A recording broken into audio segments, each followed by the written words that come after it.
deve existir na sua vida lugares, circunstâncias que você viveu com algumas pessoas que você nunca desejaria voltar. Afinal de contas, quais seriam nossos medos?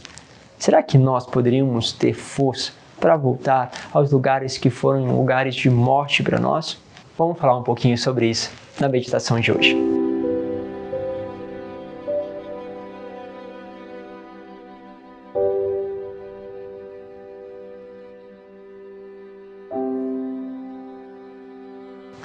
Em nome do Pai, do Filho e do Espírito Santo. Amém. Que bom mais uma vez estarmos juntos percorrendo a palavra de Deus. Lembre sempre de deixar o seu comentário, partilhar, para que esta palavra possa justamente alcançar a outra. Então tem todos aí os mecanismos de compartilhamento. Utilize. Lembre também dos grupos que nós temos de participar conosco. Hoje eu quero pegar com vocês a palavra que está em Atos dos Apóstolos, capítulo 14, versículo 19 ao 28. Diz assim: Naqueles dias, de Antioquia e Icônio, chegaram judeus que convenceram as multidões. Ou seja, eles já estavam em outro lugar. Chega agora o pessoal da onde eles tinham saído, porque eles tinham lá, queriam apedrejar eles. Essas pessoas vão lá para onde eles estão, ou seja, para poder convencer as multidões. Então apedrejaram Paulo e arrastaram para fora da cidade, pensando que ele já estivesse morto, ou seja, fizeram com que esta dimensão de raiva, de ódio, de incompreensão gerasse aquela coisa da morte mesmo em Paulo, ou seja, eles só pararam de apedrejar porque consideraram já que ele estava morto. Assim, ele foi deixado como morto lá na porta da cidade. Mas, enquanto os discípulos o rodeavam, Paulo levantou-se e entrou na cidade. Isso aqui é uma loucura, já até falei isso em outras homilias com você. Você acaba sendo apedrejado, colocado lá fora da cidade, e depois você vai entrar para a cidade onde você foi apedrejado. Loucura, loucura. Então, no dia seguinte, ele partiu para Derbe com Barnabé. Depois de ter pregado o evangelho naquela cidade, feito muitos discípulos, voltaram para Listra e Icônio.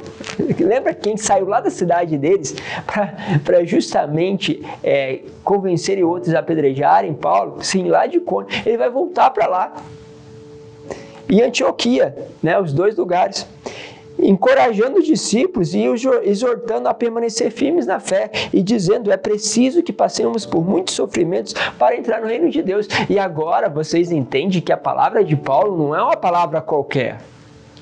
Afinal de contas, quando ele fala assim, passar por muitos sofrimentos, significa o seguinte: ele foi para outra cidade, lá naquela cidade onde ele estava, saiu as pessoas da cidade onde ele está atualmente, onde está a comunidade de onde ele está falando, saiu pessoas de lá, convenceram os que estavam naquela outra cidade a apedrejar ele, e aí ele foi dado praticamente como morto, ok, e agora ele volta para a cidade de onde saiu as pessoas que convenceram os outros a apedrejar ele.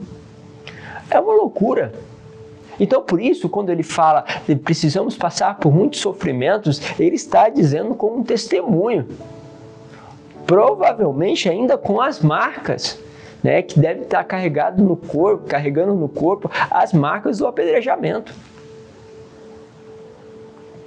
Que forte testemunho. Alguém que volta no lugar aonde ele não é querido por inúmeros adversários.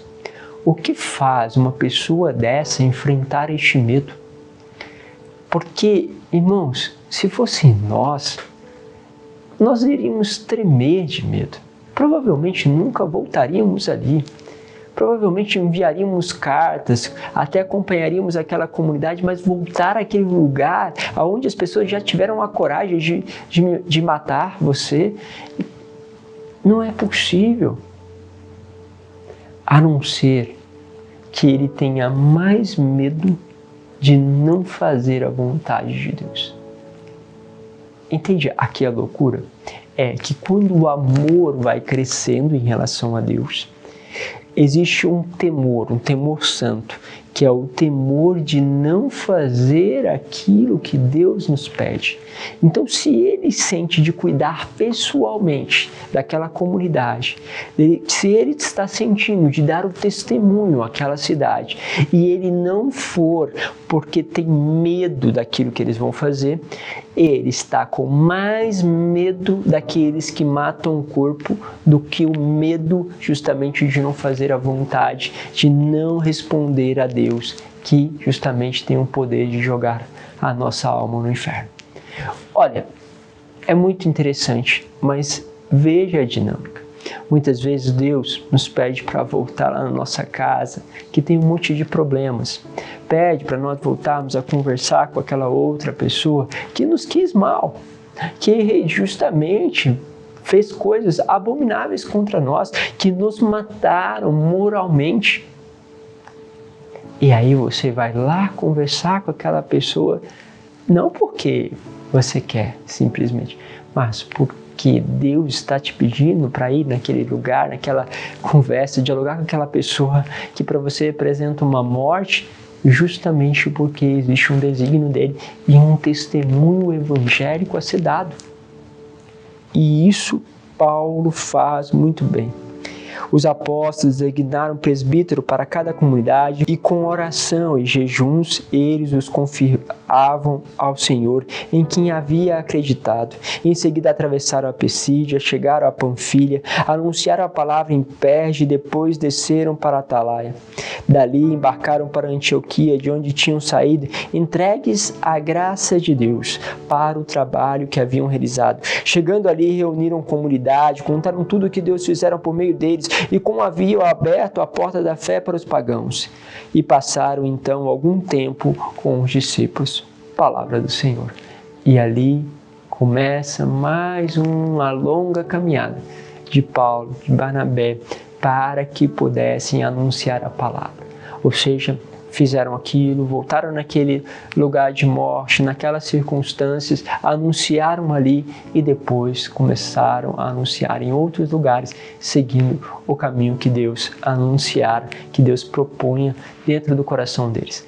Então, continue o teu caminho e não tenhas medo. Deus nos abençoe. Pai, Filho e Espírito Santo. Amém.